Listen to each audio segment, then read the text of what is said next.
This is Hidden Killers Live with Tony Brueski, Stacey Cole, and Todd Michaels. Well, yes, and you do that multiple ways by making sure, and I do not know, Tony, in your jurisdiction, whether judges are appointed or they're if they're elected. I don't know. If they're elected, you get her ass off the bench. Yeah. You know, the next time she's up for election. You know, I mean, the judicial board, the board of overseers for judges, it's really tough to get a judge off the bench. Sure. But, you know, the thing that we have going on here is when you really look at who was responsible for the gag and why it happened, you have to look no further than that woman sitting on the bench. Yeah. I mean, do you think that she wants the world talking about the fact that she let this dude out on a 5K bond? No, but why would you do that to begin with? I guess that's where I go, like, to the motivation of it to begin. Like, what is the motivation? Like, you are not going to be criticized in any way, shape, or form for keeping that man behind bars. There's no one that's going to go after you and say, well, that was really harsh. I can't believe that you kept that man with 47 of these charges behind bars. What on earth is motivating you to go, $5,000 bond? That seems like that's a great idea. This isn't going to look bad on me or anything, because you can't think that this woman sitting there going, I wanted to release a sexual predator into my community. This sounds like a fun idea because I'm an evil person. That's not how that person, I'm sure, is operating. No. So how is that person operating? What is the incentive? Is there, I mean, and sometimes people make really dumb choices for really dumb reasons that have nothing to do with public safety, but more so sometimes infrastructure, like housing. Is there an issue here with, like, is there an incentive not to get people in that jail? Like, is there a reason, like, it costs too much, it's this or that, we don't want to fill it up, we don't want to have this on I don't know. Like, are there any other possible messed up other reasons sitting over here why she would have made that choice other than going, she wants predators in their community, which that I just don't buy that. I mean, if there's a viable explanation, I can't think of it. I can't have it either. Yeah. You know, I can't. Or she wasn't paying attention that day. I mean, other gross incompetence. Yeah. I mean, that man's death sits on her head. There's, you know, and whether or not, you know, I mean, if you're an eye for an eye person, then, you know, you're probably fine with that. You know, but this guy should have been incarcerated up until trial and, you know, let him have his day in court and, you know, let the chips fall where they may. But that's not how it happened. And there's really only one person to blame for it. And it's this judge. And like you said, Tony, I have no idea what her motivation was. I mean, that's an awful bad day. Like, if you're just having a bad day and this one slipped through the cracks. Yeah, I mean, like, are you just like not pay? Like, okay, well, let's just get this. I mean, I don't know. There's so many of these cases where you look at it and you go, oh, the judge is not like inherently evil, but why? There's not the only thing that, I mean, this would look much better if they made this other choice. It would help them. They're making choices to help these predators, and it also hurts the judge in terms of image and optics. It doesn't. Yeah, it's not a good look for the judge. And I'm sure that Fossil's attorney, when he was arguing for bond, or she was arguing for bond, was saying, look, this guy's former law enforcement. He's got no criminal history. And, you know, I mean, he's denying the allegations, you know, so based on those three things, he's a member of the community. You know, he's well liked by people, all that same shit that you hear all the time in terms of bond hearings. Yeah. And, you know, maybe she just didn't have the foresight to be like, okay, well, you know, there's probably a really angry father out there and, you know, or didn't understand the depths and the level of grooming that was going on with this kid, man, because that's what this thing boils down to. Like, people that don't understand grooming. Because anytime I see in our chat when we're covering this case, somebody's like, well, how did she get out to the car? And I'm like, I don't give a fuck. When you ask that question, that tells me you don't understand grooming. You do not understand how grooming works. Yep. Or you've been so groomed that you are that clueless about it too. Well, but she's also young. I wouldn't give her the expectation that she would have a boundary here, because this man has crossed over all of her boundaries. Yes, exactly. He doesn't know who to trust at this point. That's what grooming is when it's a kid. Exactly what it is. So who knows what he lured her out with?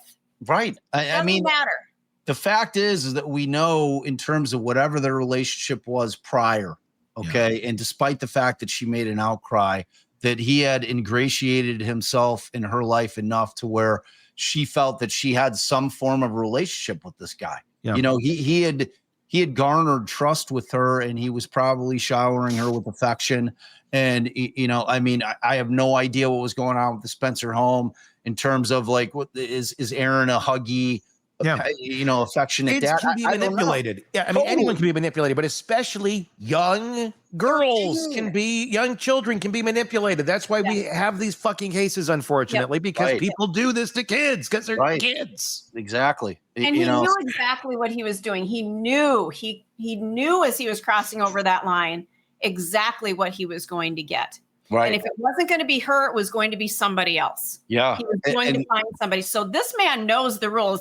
I'm sorry, the lines are not blurred here for him, especially being in law enforcement. Fuck you. So 100%. What's next for Aaron here? I mean, I know what's going on here. What's the next steps? So right now where it's at, that motion to dismiss, I think was filed about 3 weeks ago. There's going to be a hearing on that. And it is set for a trial date late this year or early next year. I can't remember if it's kind of mid-December or if it's early January.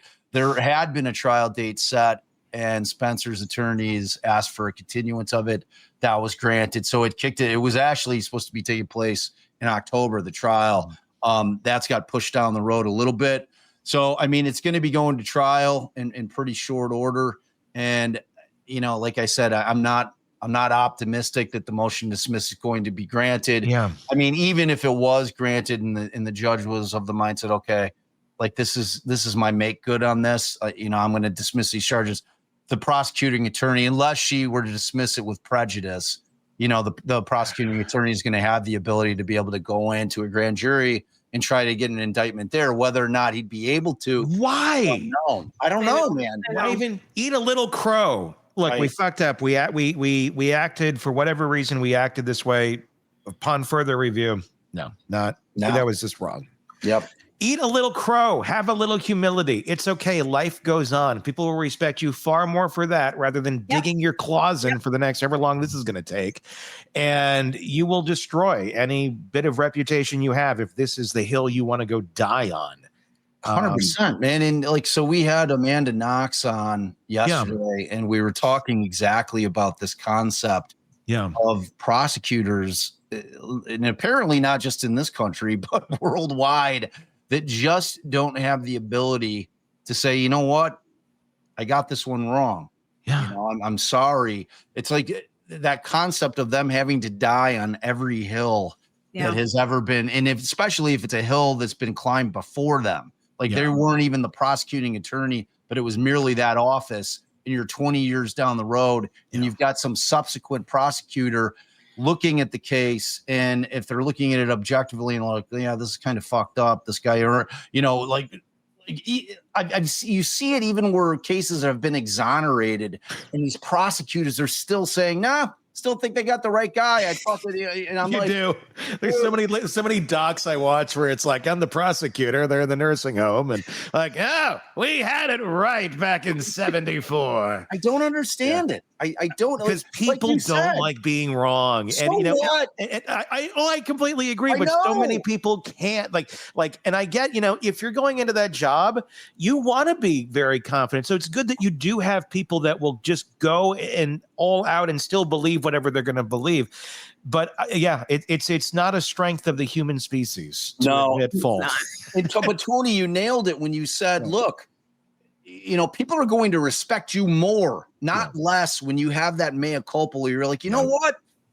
I screwed this one up. I'm devastated by it. I'm so sorry that I stole 20 plus years of this person's life. I wish that I could turn back the hands of time. I cannot. I was presented with the facts and evidence and the way that I saw it at that time. This was the culprit. I went in good faith. I really believe that this person had committed the crime. I have been proven to be, you know, to have been wrong about that. And for that, I apologize to that person, to his family, and let's move on. I think people would look at that and they'd be say, all right, I can respect that. I mean, we're all human. We all make mistakes. There's no shame in that.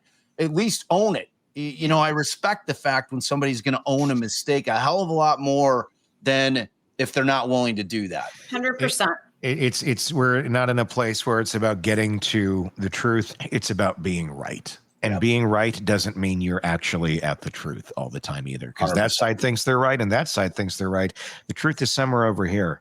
Yep. And this is that should be the goal, not just whatever I said first is right, because a lot of times it's not. That's right. And I know. It's a muscle that needs to be exercised. We'd be in a much better place in our world if we could do that. Indeed. Such a fascinating and horrible case. Of course, we'll keep following it, and I know you're following it. So everybody can check that out over on Defense Diaries. Of course, wherever you get podcasts, YouTube, just search the Defense Diaries podcast with Bob Motta, and you will find that. Bob, as always, thank you so much for coming on. My pleasure. Hey, I have a request for next week. Let's dig a little into the Austin Drummond case. You look at that one? It's I've been in it. Yeah. Weird one, man. It is very weird. The man who claims he's a secret FBI informant. Don't we all? Yeah. You guys not do a little cosplay here? I mean, as soon as we're off the air, I go find my cape and come on. I've run it by 2 FBI agents now going, is there any way, shape, or form this guy's an FBI informant? The answer is no. But it's a weird case. There's a weird case. There's a lot of weird things to talk. So yes, next week let's talk about that Austin case. Yeah, and you know what would be cool? I'd like to get one of those feds on because I'd love to probe them onto that. I don't find it so easy to dismiss because that whole informant game, especially on the federal level, is different. Let me see if I can get Robin on at that same time. That would be awesome. Perfect. And suggest that would be a good back and forth there. Yeah, because that case really has my mind racing. Yeah, it does. I'm not so quick to, because when you listen to his audio when he makes that strange call into the reporter from that local media outlet, and he keeps saying, "Please fact check me on this. Please fact check me on this." And it was funny because I was just coming back from interviewing an old Louisiana attorney that's a legendary guy. He's had some incredible cases and clients. And one of his clients was this guy, Barry Seal, who, if you've ever seen the movie American Made, which is with Tom Cruise, and it's about that pilot who becomes a drug smuggler, that's based on Barry Seal. So Barry Seal was his client. And I heard all of these stories about him being an informant after he got picked up down in Miami. And he was really, really helping the feds nail some really, really big fish in terms of running drugs for them still after the fact as a confidential informant. Yeah. He was probably the biggest asset that the feds had in terms of the war on drugs down there. He was this close to getting Pablo Escobar. They got him on a smuggle deal, but they couldn't extradite Escobar back to the States. I mean, and so ultimately you have 2 cases going on simultaneously.